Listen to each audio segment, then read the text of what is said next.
What is going on? Welcome to the episode. Today we are going to be chatting about how to eat to improve emotional stability. So essentially a nutritional strategy to minimize feelings of angst and or depression because your diet is playing a massive role in your mental and emotional health right now. What you have or have not eaten today is directly impacting how you feel as you listen to this. So first, let's establish the 4 aspects that impact emotional stability aside from the diet, and then we'll dive into more detail on the nutrition front specifically, as well as how I set my clients up for mental and emotional success. So the first factor, aside from diet, is lack of sleep, because sleep is a massive input in terms of emotional regulation. And the most straightforward example of this is in children. When they don't sleep properly, they have a really hard time managing their emotions. And so do we as adults. However, we adults tend to think that we're pretty good at managing our emotions. But the truth is that we're just not. We're actually very bad at it. And one of the reasons that we think that we're good at it is because we're assessing our ability to manage our sleep status from an impaired place. It's essentially like a drunk person assessing exactly how drunk they are. They tend not to be all that accurate. And the drunker that they are, the worse their assessment is. Meaning, the more sleep deprived that you are, the less accurate you can assess how you're actually functioning. Sleep debt also becomes the new normal for a lot of folks. For example, if you're sleeping great for a period of time, and then for whatever reason your sleep takes a hit, you notice it in the beginning for say the first few days or maybe even a week, but then if that sleep impairment persists, that becomes your new normal. And you'll often hear folks say things like, I can get by with 5 or 6 hours, or I can function after 5 or 6 hours of sleep and be fine. And this has been studied quite extensively. And the truth is that when folks think that they're quote unquote getting by or fine, they're actually performing far worse on things like memory tasks, reaction time, rational decision making, all sorts of super important life metrics. Another interesting thing that's been studied is sleep debt amongst couples. And it turns out that it doesn't actually matter which individual that you deprive of sleep. They both report that the other is more distant, less involved, they feel less connected. And this is fascinating because it's basically like you and your partner are operating on different wavelengths. Or you can think about it like playing different tunes. You're simply out of sync. And on paper, it doesn't matter if you're the one that's lacking sleep or it's your partner, your relationship feels less fulfilling. Interesting little aside there. The second of the 4 aspects is drug and alcohol consumption. And I really don't think that I need to dive too deeply into this one because everyone is well aware of how drugs and alcohol are essentially like borrowing tomorrow's happiness today. And then when we add the fact that they typically lead to poorer food decisions, more time on the couch, and impairing sleep quality like crazy, which we just talked about, we've got the snowball effect at play here. In short, drugs and alcohol reduce emotional stability. Shocker, right? The third thing is not enough movement. We are a lot like dogs in regards to movement in the sense that we start barking and tearing up the metaphorical couch when we don't take ourselves out for walks. Being cooped up in the house or in the office is not doing us any favors in regards to mental and emotional stability because we evolved spending massive percentages of our time outdoors and moving a ton. In regards to just how much movement, the digits that I've seen regarding hunter-gatherer step counts fall right around 16,000 to 17,000 steps per day on average, which is about 8 miles or just shy of 13 kilometers every day. We all used to be hunter-gatherers until very recently in our evolutionary history. And so hitting 10K is a little over half of our typical evolutionary requirement according to current hunter-gatherer movement tendencies. 10,000 steps per day doesn't seem like too much to ask when you look at what our physiology expects. The fourth aspect is life stressors, and this is the one that we tend to have the least control over. However, it's not entirely out of our control. For example, sticking with a career choice that doesn't fulfill you is massively stressful. However, it is a choice, whereas one of your loved ones passing away isn't something that you have much of a say over. So when it comes to life stressors and emotional stability, the key is to control and manage the variables that you can and surrender to the ones that you can't. Meaning, sleep status, drug and alcohol intake, movement habits, and nutrition are all completely controllable aspects. And so let's say that a family member of yours does pass away, heaven forbid. If you've been sleeping well, minimizing drug and alcohol intake, moving lots, and dialing in your nutrition, you are going to be able to handle this tough time far more effectively. And if you're handling a family member's passing more effectively, you are far less likely to engage in detrimental coping mechanisms, i.e. funky food, alcohol, drugs, you name it. Okay, now let's dig into the nutrition piece more specifically. There are two key considerations when it comes to nutrition and emotional stability. And the first one that we're going to cover is blood sugar regulation. We've all felt hangry at some point or another. And funny enough, mismanaged blood sugar is actually the leading cause of what you would call a meltdown in your children. So as an aside, all of the nutrition info that we're going to talk about here not only applies to you as an adult, but also your kids. So you get to a point where you're feeling grumpy, irritable, short, and you basically want to gnaw your arm off, right? Because your body is yelling at you and telling you that your blood sugar is getting too low. But what does that actually mean? What's going on? When we eat food, it's broken down and released into the bloodstream, and our blood sugar goes up. Then the pancreas releases something called insulin into the bloodstream and brings your blood sugar back down because we don't want elevated blood sugar for extended periods of time. That'll lead to all sorts of issues, the most obvious one being diabetes. Now, protein and fat have a smaller impact on blood sugar levels, meaning they typically don't send your blood sugar as high as carbohydrates. Carbs have a larger impact on your blood sugar levels. But I want to be really clear. This doesn't mean that carbs are bad. It just means that they tend to impact blood sugar to a larger degree than protein and fat. So circling back to our hangry situation, essentially what's going on when you are hangry is that your body senses that your blood sugar is getting too low, and so you basically feel ravenous. And the reason for that is because your body wants you to consume food rather quickly in order to bring your blood sugar levels back up to baseline. Now, when you get to this hangry point, you're highly emotionally unstable, right? Like we mentioned, you're grumpy, anxious, unsettled, irritable, frustrated. And so the question becomes, what's leading to funky blood sugar swings, aka feeling hangry? And the answer that you might be thinking is, well, I'm eating too many carbohydrates or I waited too long to eat. And that's actually not necessarily the case. The answer is that you've been making the wrong food choices for you. For example, as I'm recording this, I haven't eaten in about 16 hours because I had dinner last night around 6 p.m. and it is now 10 a.m. the following day. All I've had is some black coffee and I am not hangry in the slightest. My blood sugar is nice and stable. I'm mentally clear. I'm actually going to go for a workout after this without any food. And so I won't be eating for another, say, 2 to 3 hours at least, and I will feel totally fine.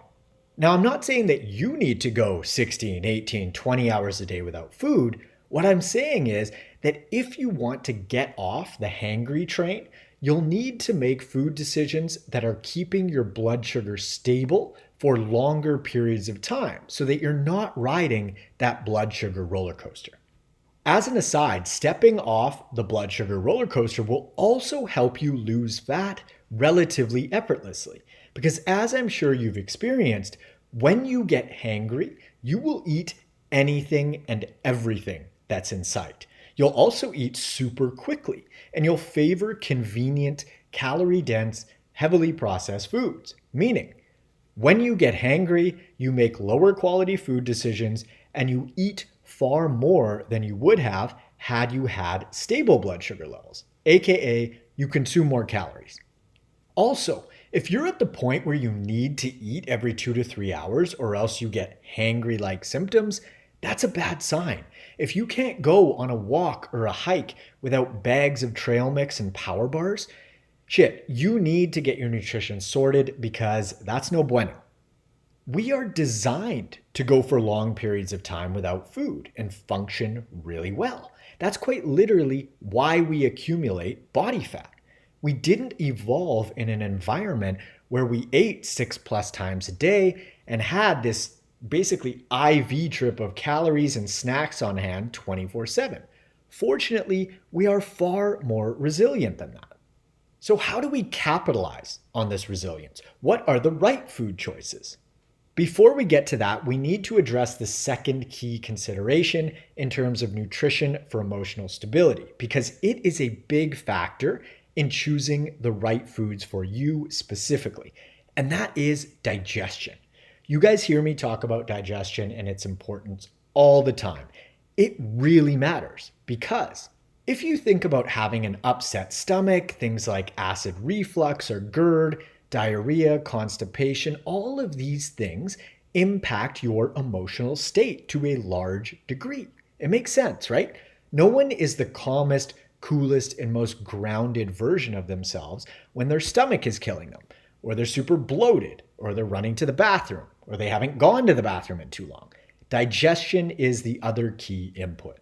Digestion is also the factor at play in terms of leaky gut. And I'm not going to delve into leaky gut in this episode because I want to keep it shorter and to the point, but I would highly recommend listening to episode number 184 titled Leaky Gut Explained, if you haven't already, because it'll provide even more context for you around just how important digestion is and how these things interplay together.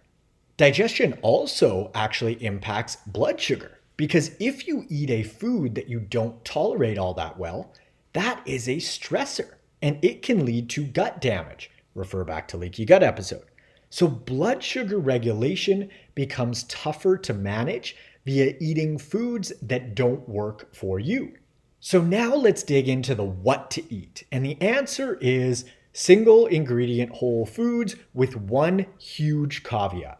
You must digest them well. For example, beans are a single ingredient whole food. However, I don't digest them very well, and a lot of other folks don't either. I have clients that don't do well with tomatoes because they can cause acid reflux. If a single ingredient food is causing an issue like this for you, skip it. Because yes, it passes the first test, i.e. it's a single ingredient whole food, but it doesn't pass the second test, which is digestion. And digestion is very individually specific.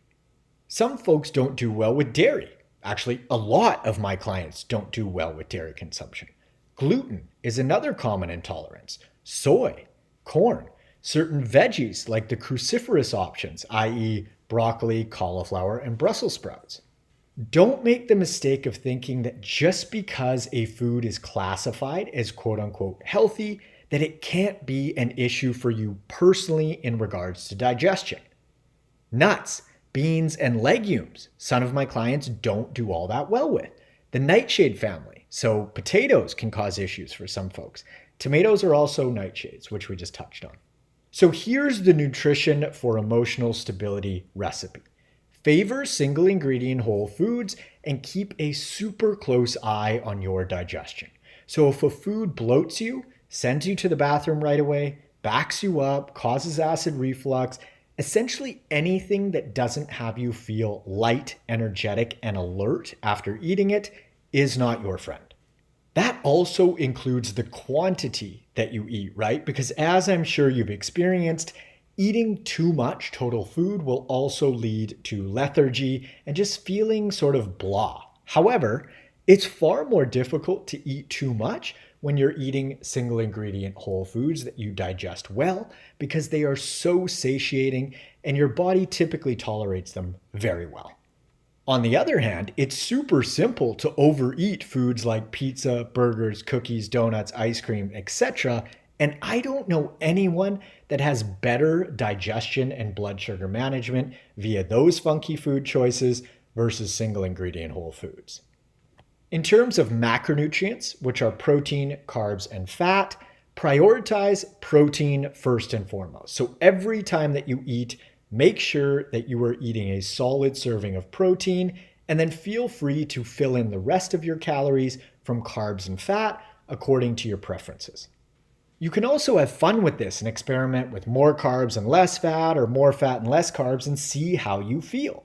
Just be sure to keep your protein intake consistent because it's the most important macronutrient for a whole bunch of reasons that we'll likely dig into in a future episode. As far as meal timing goes, if you're eating 6, 8, 10 times per day right now, including snacking, I'd recommend first eliminating or at least limiting anything that isn't a single ingredient whole food and prioritizing protein. This is going to keep you much more satiated, manage your blood sugar better, and therefore you're naturally going to start eating fewer times throughout the day. One of the coolest benefits of this approach is what I like to call food freedom. Needing to carry snacks around all the time because you don't know what your blood sugar is going to do or how you're going to feel in an hour or two is definitely not food freedom. Food freedom is being able to go periods of time without food and feel completely fine because your body is efficiently managing your blood sugar. This means that whether you happen to skip a meal or a snack at some point for whatever reason, you don't crash and burn and start flipping out on your coworkers or your partner. Your mood remains stable, you remain emotionally stable. So nutrition for emotional stability in a single sentence. We're boiling this down now. Eat single ingredient whole foods that you digest well. Favor protein first and foremost. Fill in your carbs and fats according to your preferences and work your way towards more and more food freedom in terms of meal frequency. Boom. This is exactly what I do with my fat loss clients, and they report feeling more calm, grounded, mentally clear, and emotionally stable on a consistent basis. This shit works, I promise. And the thought that I want to leave you with is this. A lot of folks believe that they are just an anxious person or a depressed person or this and that type of person. However, if you believe that, my question to you would be, have you ever eaten single ingredient whole foods, walked 10K steps per day, slept 7 to 9 hours per night, and not consumed drugs or alcohol for a week straight in your life?